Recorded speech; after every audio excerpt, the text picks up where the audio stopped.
본 영상은 임상심리사 2급 시험이 처음 실시된 2003년부터 작년까지 약 20년간 4번 출제된 문제들에 대한 첫 번째 영상입니다. 이번 영상은 심리상담, 심리평가 및 심리검사 영역의 문제들입니다. 첫 번째 문제는 접수면접에서 포함되어야 할 내용을 5가지 쓰라는 문제입니다. 이 문제에 대한 답은 상담실을 처음 방문한 내담자를 맞이하여 면접을 할 때 탐색해야 할 내용을 연상해 보면 기억하기 쉬울 것입니다. 또한 상담 사례보고서를 작성해 보신 분들께서는 상담 사례보고서에 써야 하는 내용과 유사한 점이 많습니다. 첫째, 이름, 나이, 주소, 연락처, 가족관계 등 내담자의 기본 정보를 파악합니다. 둘째로는 내담자의 호소 문제를 탐색합니다. 즉 상담해 온 배경, 상담을 받으려는 이유 등을 탐색합니다.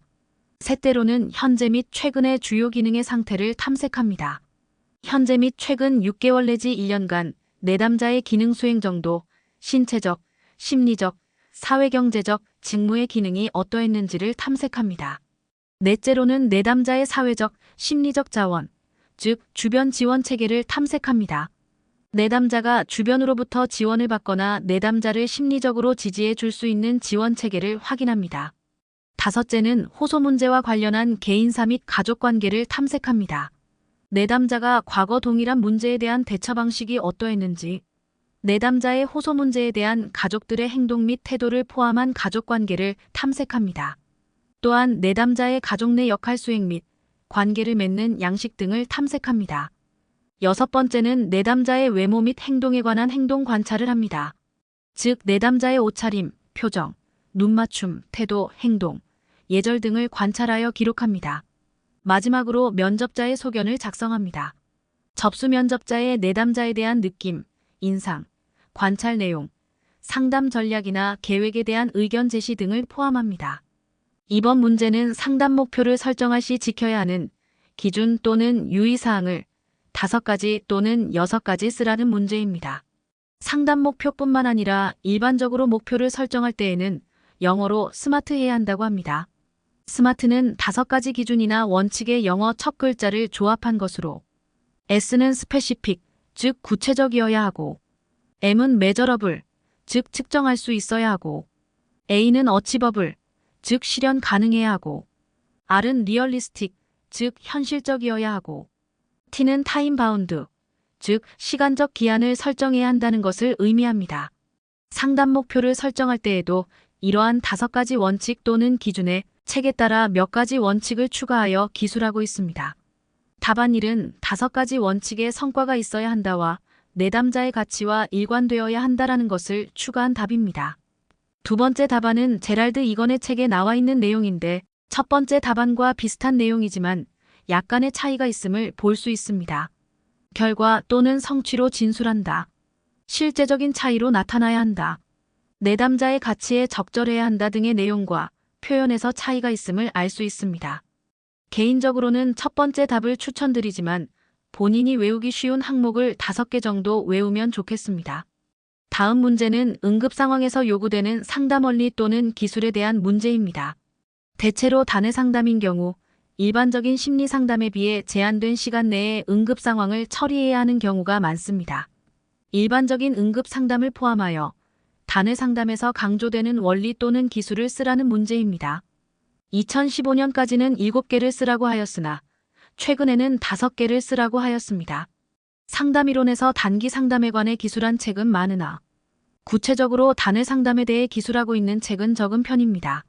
문제에서 언급하는 단회 상담은 전화 상담이나 자살 예방 상담 같은 응급 상황에서 이루어지는 상담을 의미하는 것으로 보입니다. 단회 상담이나 응급 상황에서의 상담 시 필요한 기술이나 상담 절차에 대해서 다양한 의견들이 있습니다. 아래에 열거된 것들은 단회 상담 시에 필요한 기술이나 원리를 모은 것으로 이 중 5가지 정도를 기억하면 좋겠습니다. 첫째, 상담자는 상담 사례의 성격이나 상황에 따라 상담을 단회로 할 것인지 다회로 할 것인지 신속히 결정한다. 둘째, 상담자는 내담자가 원하는 것을 발견해야 한다. 셋째, 내담자와 함께 합리적인 상담 목표를 수립해야 한다. 넷째, 상담자는 적극적 경청, 질문, 해석적 반영, 초점화 등의 기술을 동원하여 대화 과정을 능동적으로 조절해야 한다. 다섯째, 상담자는 융통성과 단호함을 겸비해야 한다. 여섯째, 내담자가 문제 해결에 대한 의지와 동기를 잃지 않도록 한다. 일곱째, 조언과 지시를 적절히 사용하여 상담의 효과성을 높인다.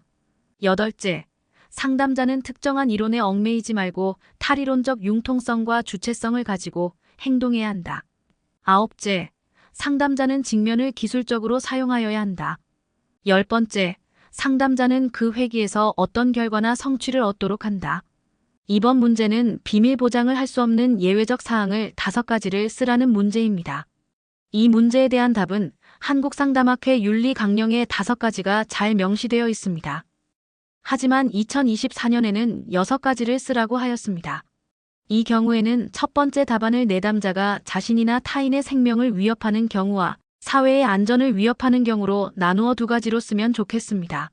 첫째, 내담자가 자신이나 타인의 생명 혹은 사회의 안전을 위협하는 경우. 둘째, 내담자가 감염성이 있는 치명적인 질병이 있다는 확실한 정보를 가졌을 경우. 셋째, 미성년인 내담자가 학대를 당하고 있는 경우. 넷째, 내담자가 아동학대를 하는 경우. 다섯째, 법적으로 정보의 공개가 요구되는 경우 등입니다. 다음은 MMPI 68, 86 쌍척도의 일반적 특성 5가지와 가능성이 있는 장애 진단명 2가지를 쓰라는 문제입니다. 68, 86 쌍척도의 핵심적 특성은 강한 열등감과 불안정감입니다. 6번 척도의 의심, 불신이란 특성과 8번 척도의 정신증적 특성을 동시에 가지고 있습니다. 이를 고려하여 살펴보시면 기억하는 데 도움이 될 것입니다. 일반적인 특성은 다음과 같습니다. 첫째, 자신감과 자존감이 부족하며 실패라고 생각되는 것에 대해서 죄책감을 느낀다. 둘째, 타인을 의심하고 불신하고 적대감을 품으며 깊은 정서적 유대관계를 회피한다. 셋째, 사회적 기술에 심각한 결함이 있으며 혼자 있을 때 가장 편안하게 느낀다. 넷째, 분명한 정신병적 행동을 드러낸다. 다섯째, 자폐적이고 단편적이며 사고 이탈과 우원증을 보이고 사고의 내용이 기태적이다. 여섯째, 주의 집중 곤란, 기억의 결손, 판단력의 손상을 흔히 보인다. 일곱째, 피해망상, 과대망상, 환각 등을 보일 수 있고 비현실감을 보고하기도 한다. 여덟째, 둔마된 정서를 보이며 말이 빠르고 때로는 두서없이 지리멸렬하다. 가능성이 있는 장애로는 조현병과 성격장애로 조현성 성격장애와 편집성 성격장애를 들 수 있습니다. 다음 문제는 기질 및 성격 검사, 즉 TCI 검사의 4가지 기질 척도와 3가지 성격 척도를 설명하라는 문제입니다. TCI 검사의 4가지 기질 척도는 자극 추구, 위험 회피, 사회적 민감성, 인내력입니다. 자극 추구는 새로운 자극이나 잠재적 보상 단서에 접하면 이러한 자극에 끌리면서 행동이 활성화되는 유전적 경향성을 말합니다. 두뇌의 행동 활성화 시스템과 관련됩니다. 위험 회피는 위험하거나 혐오스러운 자극을 접하면 행동이 억제되고 위축되는 유전적 경향성을 말합니다. 두뇌의 행동 억제 시스템과 관련됩니다. 사회적 민감성은 사회적 애착을 위해 사회적 보상 신호에 민감하게 반응하는 유전적 경향성을 말합니다. 두뇌의 행동 유지 시스템과 관련됩니다. 인내력은 지속적인 강화가 없더라도 한번 보상된 행동을 일정한 시간 동안 꾸준히 지속하려는 유전적 경향성을 말합니다. 두뇌의 행동 유지 시스템과 관련됩니다. 이 페이지는 TCI 검사의 3가지 성격 척도에 대한 내용입니다. TCI 검사의 3가지 성격 척도는 자율성, 연대감, 자기 초월입니다. 자율성은 자신을 자율적 개인으로 이해하고 동일시하는 정도를 측정합니다. 자신이 선택한 목표와 가치를 이루기 위하여 자신의 상황에 맞게 통제, 조절, 적응시키는 능력을 말합니다. 연대감은 자신을 인류 혹은 사회의 통합적 한 부분으로 이해하고 동일시하는 정도를 측정합니다. 자기 초월은 자신을 우주의 통합적인 한 부분으로 이해하고 동일시하는 정도를 측정합니다. 이번 문제는 웩슬러가 정의한 지능의 개념을 쓰고 유동성 지능과 결정성 지능의 특징을 각각 2가지씩 쓰라는 문제입니다.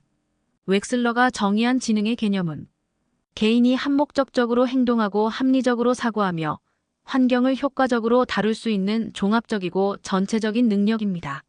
카텔은 지능을 유동성 지능과 결정성 지능으로 구분하였습니다. 유동성 지능의 특징은 유전적, 선천적으로 타고난 능력이며 경험이나 학습, 사회 문화의 영향을 거의 받지 않는다. 모든 문화권의 보편적인 문제 해결 능력을 의미한다.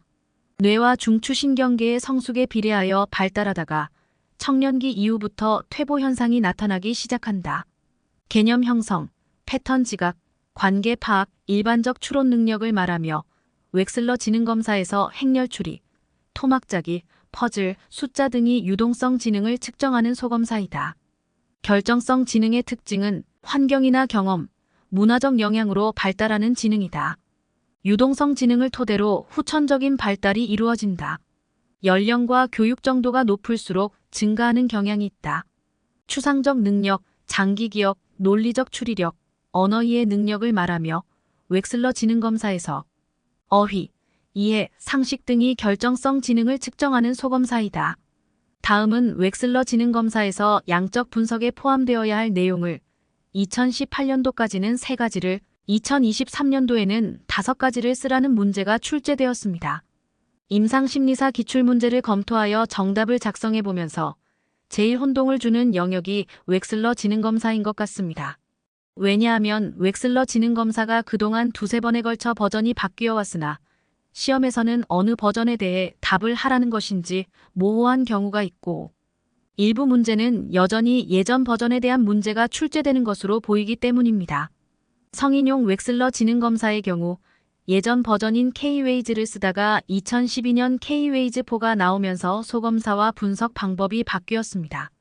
또한 아동용 웩슬러 지능검사도 예전 버전인 K-위스크3에서 2011년 K-위스크4로 바뀌었고 2019년에 K-위스크5가 출시되어 소검사 및 분석 방법의 변화가 있었습니다.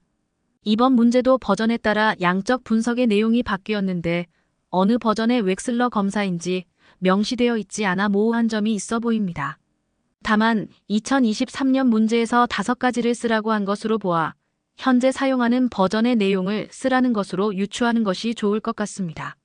여기서는 현재 사용하는 버전인 K-웨이즈4와 K-위스크4에 근거한 답안과 예전 버전인 K-웨이즈에 근거한 답안을 모두 실었습니다. 현재 버전에 근간한 답을 먼저 외우시고 예전 버전의 답은 참고로 알아두시면 좋겠습니다. K-웨이즈4와 K-위스크4에서 양적 분석을 하는 순서 및 내용은 다음과 같습니다. 첫째, 전체 지능지수 및 지표별 지능지수를 구합니다. 각 소검사의 원점수에서 환산점수를 구하고 이로부터 언어 이해, 지각 추론, 작업 기억, 처리 속도의 4개 지표의 지능지수와 전체 지능지수 그리고 백분위와 신뢰 구간을 구합니다. 두 번째, 지표 수준에서의 차이 비교를 합니다. 4개 지표 지능지수 간의 유의미한 차이를 비교합니다. 세 번째, 소검사 수준에서의 차이 비교를 합니다. 작업 기억과 처리 속도의 각각 2개 소검사 간의 유의미한 차이를 비교합니다. 네 번째, 소검사 수준에서의 강점과 약점 분석을 합니다. 개인의 내적 강점과 약점을 소검사 수준에서 평가하기 위해 핵심 소검사 10개의 환산점수 평균과 각 핵심 소검사의 환산점수 간의 유의미한 차이를 비교하여 강점과 약점을 분석합니다. 5번째로 과정 분석을 합니다. 토막짜기 및 숫자 소검사의 과정 점수를 분석하여 차이를 비교합니다. 다음은 예전 K-웨이즈 버전일 때의 양적 분석 내용입니다. 첫째는 현재 지능의 파악입니다. 둘째는 병전 지능의 파악입니다. 셋째는 언어성 검사와 동작성 검사 간의 비교입니다. 넷째는 소검사 간 점수 분산 분석입니다. 이 내용은 참조로 하시기 바라며 언어성 검사 및 동작성 검사라는 개념은 새로운 버전이 나오면서 없어지고 언어 이해, 지각 추론, 작업 기억, 처리 속도의 지표로 바뀌었습니다. 참고로 K-위스크5가 출시되면서 지표와 양적 분석에 추가적인 변화가 또한 있었습니다. 다음은 사례 문제입니다. A군은 만 7세 4개월로 올해 대구에 있는 초등학교에 갓 입학하였다. A군은 초등학교에 입학하기 이전에 유치원에 다녔으며 당시에는 유치원 선생님의 보살핌으로 별다른 문제를 보이지 않았었다. 그러나 초등학교에 입학하면서 수업에 집중을 하지 못한 채 수업 시간 중에도 돌아다니는 모습을 보였고 학업 성과도 저조한 것으로 나타났다. 또한 같은 반 아이들도 A군에게 가깝게 다가가기를 거부하였다. A군의 어머니는 A군의 특이한 성향을 의식하여 그동안 어느 정도 과잉 보호를 한 점을 인정하였다. 이 사례의 내용과 캐디 위스크 프로파일을 근거로 임상심리사로서 할 수 있는 자문이나 치료적 개입에 대한 조언을 5가지 쓰라는 문제입니다. 참고로 캐디 위스크 검사는 1991년 한국교육개발원에서 미국의 위스크 R 버전을 근간으로 한국에서 표준화하여 개발한 검사입니다. 이 사례에서 임상심리사가 해줄 수 있는 자문이나 조언은 다음과 같습니다. 첫째, 전체 IQ가 76인 경계선 수준으로 전반적으로 지적 능력 수준이 낮은 편이다. 둘째, 언어성 IQ와 동작성 IQ가 79, 78로 통계적으로 유의미한 차이를 보이지 않아 언어적 추론 능력과 비언어적 추론 능력 모두에서 전반적으로 지적 능력이 낮은 수준이다. 셋째, 숫자, 산수, 기호 쓰기에서 낮은 점수를 보이고 학교에서 수업에 집중하지 못하고 수업 시간에 돌아다니는 행동으로 보아 주의력 부분에서 상당한 결핍이 있을 것으로 추정된다. 넷째, 상식과 산수 소검사에서 저조한 수행을 보여 학습에 의해 습득하는 기본적 지식이나 산술 능력 수준도 매우 낮고 부진한 상태로 보인다. 다섯째, 사례상의 행동 관찰로 보았을 때 ADHD로 의심되며 학습장애 감별 진단이 필요해 보인다. 여섯째, ADHD 검사를 권유하며 만약 ADHD로 판명된다면 약물 치료 및 행동 치료를 권장한다. 일곱째, 환경적인 요소가 아동의 일상생활에 대한 적응 능력에 상당히 영향을 미쳤을 것으로 추정되어 환경적 개입이 필요해 보인다. 이 중에서 5가지를 기억하면 좋겠습니다. 이번 문제는 MMPI, BDI, 지능검사 결과를 포함한 사례 문제입니다. A씨는 20세 남성으로 재수하여 3월에 입학한 대학생이다. 재수를 시작한 지 한 달 만에 기분이 우울하고 가슴이 두근거리고 두통, 소화불량, 불면증을 보였다. 매사에 짜증이 나고 집중력이 저하되어 공부하는데 지장이 초래되었다. 올해 원하던 대학교에 입학한 후에도 그와 같은 증상이 지속되어 동네 의원을 방문하였으나 별다른 내과적 이상 소견이 발견되지 않았다. 의사의 추천으로 심리상담소에 찾게 되어 MMPI, BDI, K-웨이즈 검사를 받게 되었다. MMPI에서 L52, F58, K60, 1번 척도 59, 2번 척도 75, 3번 척도 58, 4번 척도 62, 5번 척도 35, 6번 척도 54, 7번 척도 66, 8번 척도 46, 9번 척도 48, 0번 척도 59였고 BDI에서는 23점이었으며 K-웨이즈에서는 언어성 IQ 125, 동작성 IQ 94, 전체 IQ 114로 나타났다. 이 사례에서 내담자가 보이는 정신장애 및 감별 진단을 요하는 정신장애를 제시하고 각각의 장애에 대한 임상적 양상을 기술하라는 문제입니다. 참고로 앞서 얘기했듯이 언어성 지능과 동작성 지능은 현재 더 이상 사용하지 않는 개념이어서 2017년 이후 이 문제는 다시 출제되지 않아 앞으로도 출제될 가능성이 낮지 않을까 생각합니다. 내담자가 보이는 정신장애는 기분이 우울하고 MMPI의 입원 척도가 75로 높고 BDI 점수가 23점이고 언어성 지능이 동작성 지능보다 높아 주요 우울장애로 보입니다. 또한 감별 진단으로는 가슴이 두근거리고 두통, 소화불량, 불면증 등을 호소하고 있어 신체화 장애. 7번 척도가 66으로 높아 범불안 장애를 들 수 있습니다. 각 장애의 임상적 양상은 다음과 같습니다. 주요 우울장애는 2주 연속으로 우울한 기분 또는 흥미와 즐거움의 상실 중 하나를 반드시 포함하여 열거된 증상 중 5가지가 나타날 때 진단을 합니다. 답안에서는 자료에서 푸른색으로 표시된 증상을 집중적으로 기억하여 적으시면 될 것입니다. 신체화 장애는 고통스럽거나 일상에 중대한 지장을 일으키는 하나 이상의 신체 증상, 그리고 신체 증상 또는 건강 염려와 관련된 생각, 느낌, 행동이 지속적인 생각, 높은 불안 등으로 나타납니다.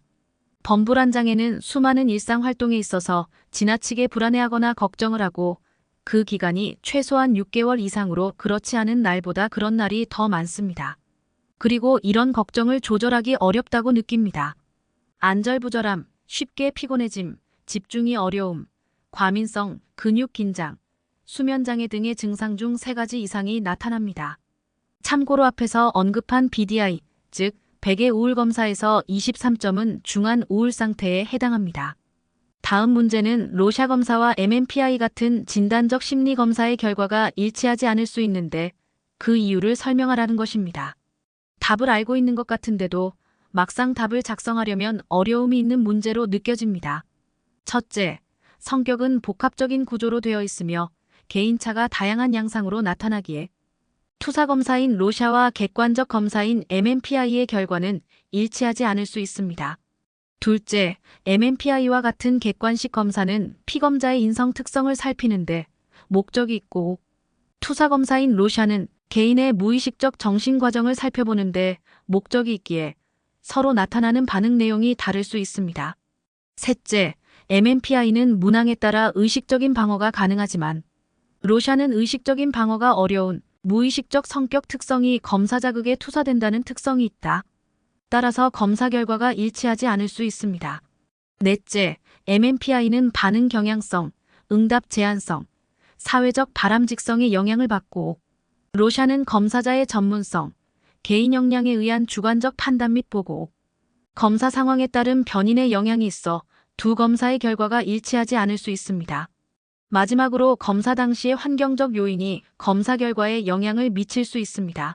앞의 문제와 관련된 내용은 김중술의 3인이 2000년 한국심리학회지에 발표한 논문에 상세하게 나와 있습니다. 자세한 내용이 궁금하시면 이 학술 진원문을 참조하시기 바랍니다. 이번 문제는 아동평가에서 특정한 문제 영역이 아닌 전반적인 광범위한 문제 영역을 보호자의 보고로 평가하는 평정 척도를 2가지 쓰라는 문제입니다. 이에 해당하는 대표적인 2가지 척도는 첫째는 아동 청소년 행동평가 척도 KCBCL입니다. 이 척도는 아동 및 청소년의 주양육자가 자녀의 적응 상태 및 문제 행동을 평가하는 표준화된 도구입니다. 한국은 아세바에서 CBCL 6, 18과 CBCL 1.55로 나누어 판매하고 있습니다. 두 번째는 아동인성 평정 척도 KPRC 혹은 아동용 인성검사 KPIC입니다. 이 척도는 임상 장면에서 아동의 정신과적인 문제를 선별 진단하는 도구입니다. 학교 장면에서 심리적인 도움을 필요로 하는 아동들을 조기에 발견하기 위해 개발된 척도이며 우리나라의 임상 자료를 바탕으로 하고 있습니다. KPRC는 KPIC를 부분적으로 수정하여 개발한 척도입니다. 이 페이지는 참고 자료로 KCBCL을 소개 및 판매하는 아세바 홈페이지입니다. 다음 페이지도 참고 자료로 KPRC 검사지와 실시 및 해석 요령 책자입니다. 이번 문제는 심리평가 최종 보고서에 반드시 포함되어야 할 내용을 5가지 쓰라는 문제입니다. 심리평가 보고서는 행동관찰, 심리검사 결과, 면담 내용을 모두 고려하여 작성하는 보고서입니다. 최종 보고서에 반드시 포함되어야 할 사항은 가장 먼저 수검자에 관한 정보를 씁니다. 수검자 이름, 평가 날짜 및 장소, 성별, 생년월일, 학년, 결혼 상태 등을 적습니다. 둘째로 의뢰 사유 및 호소 문제, 즉 평가에 의뢰된 이유 및 주요 호소 문제를 적습니다. 셋째로 실시된 검사를 명시합니다. 넷째로 행동관찰 내용, 즉 수검자의 용모 및 외모, 위생 상태, 말과 표현, 행동, 태도, 자세, 표정, 언어적 및 비언어적 의사소통 등의 내용을 기록합니다. 다섯째, 검사 결과 해석을 씁니다. 수검자의 인지적, 정서적 기능, 대인관계, 자아상 등을 작성합니다. 여섯째, 요약 및 제언을 적습니다. 보고서의 중요 사항을 요약하여 기술하고 진단 정보를 제공하고 치료적 개입에 대한 의견 등을 기술합니다. 이번 문제는 심리검사의 올바른 해석 지침을 쓰라는 문제입니다. 심리검사의 해석 지침은 교재마다 매우 다양하게 기술되어 있습니다. 이러한 내용들을 종합하여 보면 다음과 같은 내용입니다. 이 중에서 본인이 기억하기 쉬운 4가지 정도를 외우시면 좋겠습니다. 쉽게 기억할 수 있는 내용으로 추천해드리고 싶은 내용을 살펴보면 첫째는 전문적인 자질과 경험을 갖춘 사람이 검사 결과를 해석해야 한다. 이는 여러 관련 학회의 윤리 강령에도 명시되어 있듯이 심리검사는 전문적인 자질과 경험을 갖춘 사람만이 결과를 해석해 주어야 합니다. 둘째는 규준에 따라 해석해야 한다. 각 심리검사는 검사의 해석 규준이 있습니다. 반드시 자의적 해석보다는 해석 규준에 따라 해석을 해야 합니다. 셋째는 다른 검사나 관련 자료를 함께 고려하여 결론을 내리는 것이 바람직하다. 한 검사 결과만을 보고 해석하지 말고 다른 검사의 결과나 면접 내용, 행동 관찰 등의 자료를 함께 고려하여 종합적으로 해석하는 것이 바람직합니다. 넷째는 피검사자를 명명하거나 낙인을 찍어서는 안 됩니다. 예를 들어 검사 결과를 해석하면서 피검사자에게 불안장애입니다. 자존감이 낮습니다와 같이 어떠어떠한 사람이라고 명명하거나 낙인을 찍어서는 안 된다는 뜻입니다. 다섯째는 자기 충족 예언을 해서는 안 됩니다. 자기 충족적 예언은 특정 자극을 통해 미래 상황에 대한 예측을 형성하며 이렇게 형성된 예측이 현실에도 강력한 영향을 준다는 것을 말합니다. 심리 결과의 해석에서 피검사자에게 이러한 자기 충족적 예언을 해서는 안 된다는 의미입니다. 여섯째는 검사 결과 해석 시 해석에 대한 내담자의 반응을 고려하여 해석하는 것이 바람직합니다. 다음으로 검사 결과에 대해 내담자가 이해하기 쉬운 언어를 사용하여 해석을 해줍니다. 그 밖에 읽지 않은 항목에 대해서도 살펴보시기 바랍니다. 이 페이지의 문제는 심리학적 평가보고서를 작성할 때 심리검사 결과와 생활사적 정보의 통합이 중요한 이유를 기술하라는 문제입니다. 여러분께서 잘 알고 계시듯이 심리평가보고서는 심리검사 결과, 행동관찰, 면담의 세 요소를 종합하여 작성합니다. 생활사적 정보는 주로 면담을 통해 얻을 수 있으며 이러한 생활사적 정보를 통합해야 하는 이유는 첫째, 내담자의 전반적인 이해를 위해서입니다. 심리검사는 개인의 현재 인지적, 정서적, 행동적 상태에 대한 정보를 제공합니다. 하지만 심리검사 결과만으로는 내담자의 과거 경험, 성장 배경 및 발달 등에 대한 정보를 포착하기는 어렵습니다. 이러한 내담자의 생활사적 정보를 통합하면 그 개인에 대해 전반적으로 이해할 수 있습니다. 둘째, 검사 결과의 맥락화에 도움이 됩니다. 즉, 생활사적 정보는 심리검사 결과를 맥락화하고 해석하는데 도움이 됩니다. 환경적 요인, 개인의 경험, 스트레스 요인 등이 현재 심리적 기능에 어떻게 영향을 미쳤는지를 고려할 수 있습니다. 따라서 생활사적 정보는 검사의 정확하고 의미 있는 해석의 중요한 요소입니다. 셋째, 진단의 정확성을 향상하는 데 도움이 됩니다. 심리검사 결과는 가치 있는 진단 정보를 제공할 수 있지만 일부 증상이나 행동은 개인의 역사적 맥락 등 생활사적 정보를 고려할 때 더 잘 이해할 수 있습니다.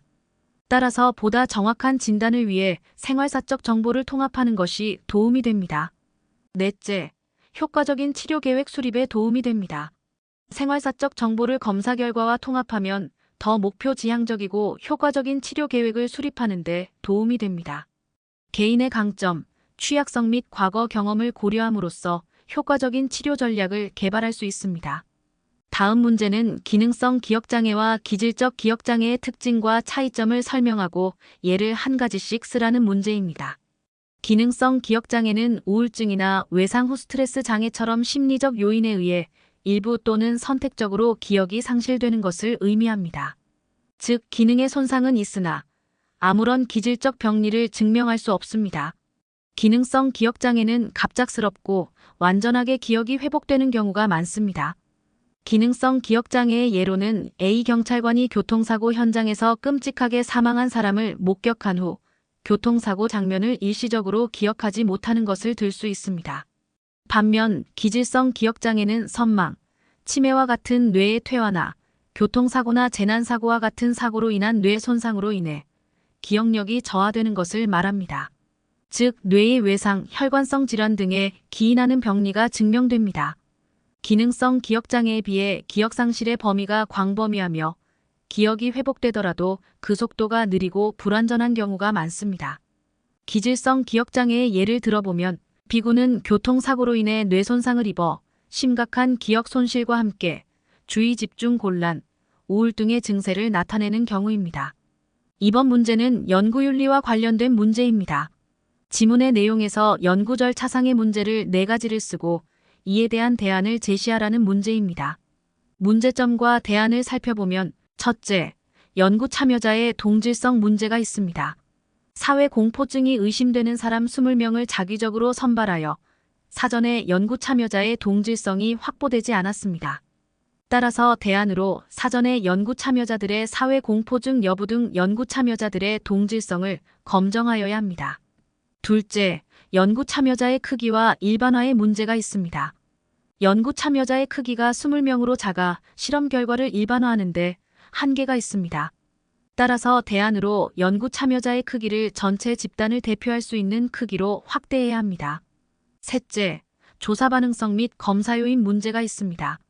연구 참여자의 조사 반응성과 사전 사후 검사에 따른 검사 요인에 문제가 있습니다. 따라서 대안으로 통제된 연구 환경에서 벗어나 현실적이고 다양한 환경에서 적용해 보아야 합니다. 또한 사전 사후 검사 간에 충분한 시차를 두어야 합니다. 넷째, 통제 집단의 결여에 문제가 있습니다. 실험 설계는 통제 집단이 있어야 하는데 통제 집단이 없어 치료 효과의 유의성을 확보하기 어렵습니다. 따라서 대안으로 실험 설계를 통제 집단과 실험 집단으로 구성하고 무작위 배정으로 동질성을 확보해야 합니다. 다섯째, 척도의 타당도, 신뢰도 문제가 있습니다. 치료 효과를 측정하기 위해 사전 사후 7점 척도로 평정하였는데 평정 척도의 타당도와 신뢰도가 검증되지 않았습니다. 따라서 대안으로 타당도와 신뢰도가 검증된 사회 공포증 측정 척도를 사용하거나 척도의 타당도와 신뢰도를 검증한 후 사용하여야 합니다. 지금까지 긴 영상을 공부하시느라 수고 많으셨습니다. 보다 나은 내용으로 다음 영상에서 다시 뵙겠습니다. 감사합니다.